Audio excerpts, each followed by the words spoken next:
put some funding in because it sort of overshot its mark. It's definitely, that's been a massive improvement as well, and it just goes to show like how committed local people are to making this work. Yeah.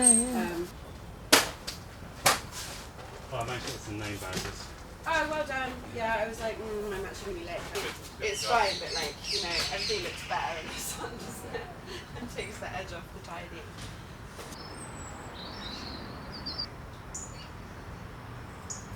I'm Liv. I'm project co-lead and community engagement person at the Burgess Park Community Plant Nursery. At the plant nursery, we've been growing thousands of vegetable and herb seedlings to give away for free to community food growing groups across the borough of Southwark. So it's a Southwark funded initiative in partnership with Glengall Wharf Community Garden. The aim of the project is to provide community food growing groups with vegetable seedlings and skip past the point of them needing to put a lot of care and attention into growing seeds from scratch, which makes them growing food together a lot simpler and quicker and enables more groups to grow more food. And a large aim of the project is to strengthen food sovereignty in the borough and give local people access to fresh food where they live and make that process a lot easier.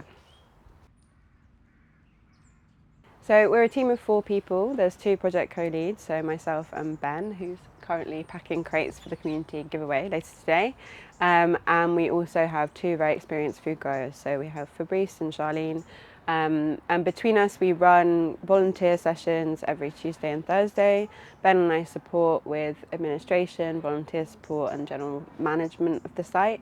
And the growers are on site facilitating sessions with our large community of volunteers every week. And between us we also host plant giveaways, which is what's happening today, where we have community groups from across the borough coming to collect plants for free, and also open days where the growers come also and talk about what they know and share knowledge with the local community.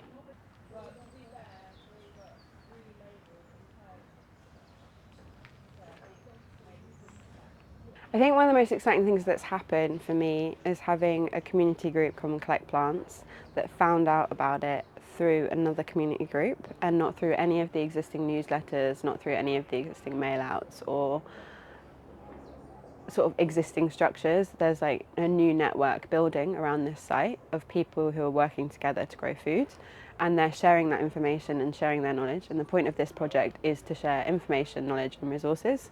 And we've started that with the plants, and local people are really like taking that on and sharing beyond the walls of the nursery, which is probably my favourite part of the project.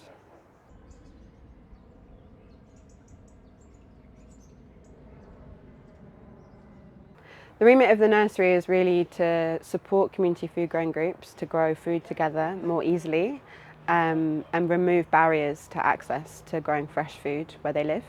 One clear barrier is access to resources and space for growing seedlings and being able to set up a veg patch at the start of the year. So one of our contributions to the local area is skipping that step and producing young plants that are strong and healthy and that can go immediately out into people's plots, and within a few months be producing food that can be shared and enjoyed by everyone that's growing it.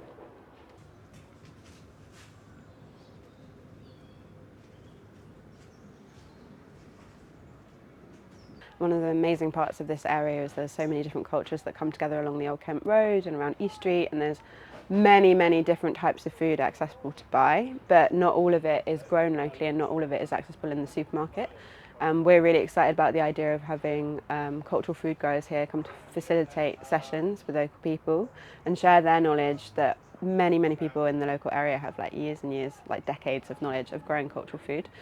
We have the luck of having warm spaces as well, so we have the facilities to grow some quite amazing food that relates more to the actual community of the area, and that's definitely the next step of the project, is making sure that that's a bigger part.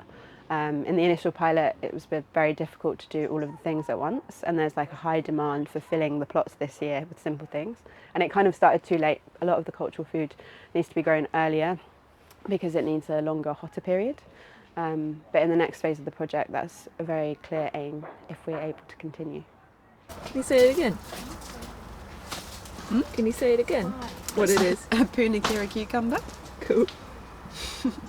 Yeah, I mean, I personally have a deep love of growing food. I've grown food. I was lucky enough to have space to grow food at home for a while, and then when I lost that space because I got evicted, I worked. I volunteered a lot at Glengall Wharf Community Garden where there's community food growing.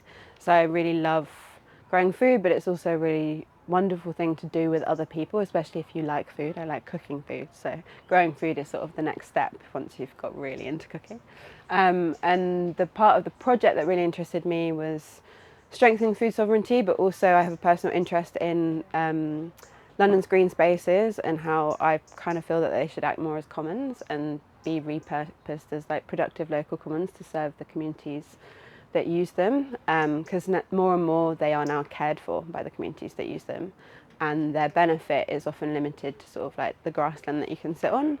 And I think it's really exciting that this park has like a productive hub that is also benefiting those communities beyond that site and sort of expanding its sphere of influence because of this site producing so much that can go out into the borough as well as being limited to the park itself.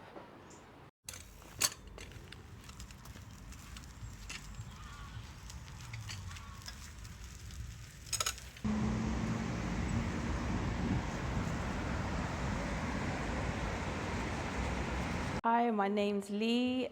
I'm the Old Kent Road Family Zone Coordinator, and I've been a resident of Southwark for the last 8 years. The growing pod is a new thing. It is a structure that was built during our street party, and it was something for the community to do together, and it started from nothing, and now it's kind of an amazing attraction that has people wondering what it is and what it's for and who made it. So it's a talking piece. It's a place of pride for the Surrey Square children. They love it in their school community. They look after it. They make sure that plants and flowers are watered, and it's kind of a little hanging spot during playtimes. So we're at our anchor school, Surrey Square, and we are in the Old Kent Road Family Zone Marketplace, which is a unique monthly community event catering to the local people of Walworth, Old Kent Road area, up to Peckham, now even Tower Bridge. And it's a place for the community to come together, be well, be safe, have a good time. It's really dynamic. You can come from 10 to 1, you will find lots of different local visiting services.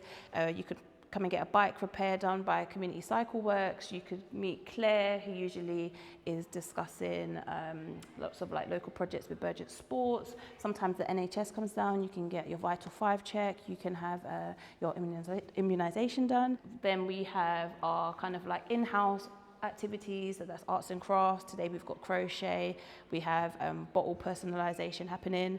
We have Drummercise by Drumpat CIC. They are amazing, which kind of combines drumming and aerobics. So my name is Pippa, and I'm an artist and I'm an educator. So I run forest school groups and I run kind of gardening arts activities, and that's what I do. I predominantly work with kids. Hi, my name is Madison and I'm the Community Champion for Tesco Southwark Old Kent Road. So today I was at Surrey Square Primary School to help out with their marketplace. The store that I work at, Tesco Old Kent Road, donated some shower gels to support local families. So today I was running an arts activity, and we kind of try and keep costs low. I like to use natural materials and things that I've recycled or gather from somewhere. So we were making little spider webs out of conkers, little wooden toothpicks that you stab inside, and then string, you just wrap it around, and then you can hang them up as a little autumnal decoration. So I've done various work with the marketplace before. So for example, I attended their Edible Rotherhithe After School Club, which it was such a joy to see the excitement that young people now have for fruit and veg. It's something that I never had at primary school, so it's now really lovely to see a kid be so excited over a tomato or a cucumber.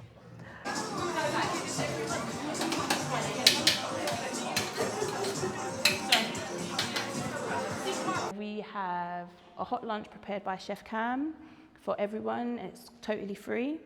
We try to encourage sustainable practices, so you can come into our boutique and shop secondhand, pre-loved. We can also collect some fresh fruit and veg, hygiene products, and children books. So there's just a lot going on all the time. I would love for the marketplace to be able to travel. So we would take this concept of a family zone model to other boroughs, or even within the borough, other, different wards, and show them what you can achieve for the community. And it's not easy, but it's not terribly hard. And if the right people come together to network, to collaborate, to participate, then something amazing like the marketplace can happen across the country. The marketplace as a whole, just seeing the faces every month, of the same faces, but also new faces, but just having everyone in the community get together and just sort of, intermingle, catch up. They're like, oh, I saw you last month. It's sort of just that, the familiarity when everybody, I feel like the world has become so very separate. So for a long time, I didn't know my neighbors who were just sort of next door. And I was like, there's still some I don't really know. But it's just sort of, this has brought everyone together from the school, from as far as New Cross, Borough, Whitechapel. So it's just people coming together and just recognizing each other and building relationships and helping each other. And we've seen that every month. It comes together, and there's examples all throughout. I'm Tiffany Baroni, and I am a co-founder of the Old Kent Road Family Zone. We are currently in Surrey Square Park, which is surrounded by the Aylesbury, and we're in Walworth. And what's the significance of this park for you? Oh, it means a lot. This is where my boys grew up. They go to school at Surrey Square Primary School, right across the street. And we've been here for years, and it's just a stalwart for the community. We all meet here. Southwark have graciously moved us up the list to have renovations done on Surrey Square Park as a whole. And we've been able to sort of secure funding to sort of help boost that and to make it sort of bigger and brighter. There will be easier access to the park. We won't have to climb a hill to get to, the playground. They're going to make it a little bit more family friendly with less sort of hiding spaces for, dark deeds and things like that. And have you been involved in the process of making that happen? Yes. So I've been an annoying presence in Southwark Council through my relationship with public health. The public health team have been brilliant in sort of helping me capture all of the things that we've sort of been experiencing, the difficulties with the park, the inaccessibility for those with special needs, and sort of addressing those. We've been very vocal, the OKR have said, for trying to get it up to a standard where we can all enjoy. And, good on Southwark for coming through and listening. And it was quite encouraging when we are usually sort of we're a forgotten area of London, I think, sometimes, because we're not Peckham, we're not Bermondsey. It's just, it's small little Walworth, nestled here. So yeah, it's been wonderful to work with them and to build that relationship, and then to see, this sort of project come to fruition through that. Do you have any kind of dreams or hopes for the type of thing that could happen in the future? Whether that's 5 years, 10 years, 50 years? I would say just initially, even 5 years down the road, is just to have a better relationship with all of the organizations in the area, so that there is that human relationship base, and where we can lean on each other for different sort of aspects of need in the community. I feel like that's all that I would really like to see. Like, if something arises, that we can, as a community, get together and address that, and not necessarily require, Southwark Council or, the larger government, because at this rate, I feel like we're being sort of thrown into that anyway. They expect us to just handle it. And to be honest, yeah, let's handle it and then just give us the money. I would just take the money. So yeah, I do feel like that would be a brilliant future, is if in any 5, 10, 50 years, it would be great to see just more coming together as a whole.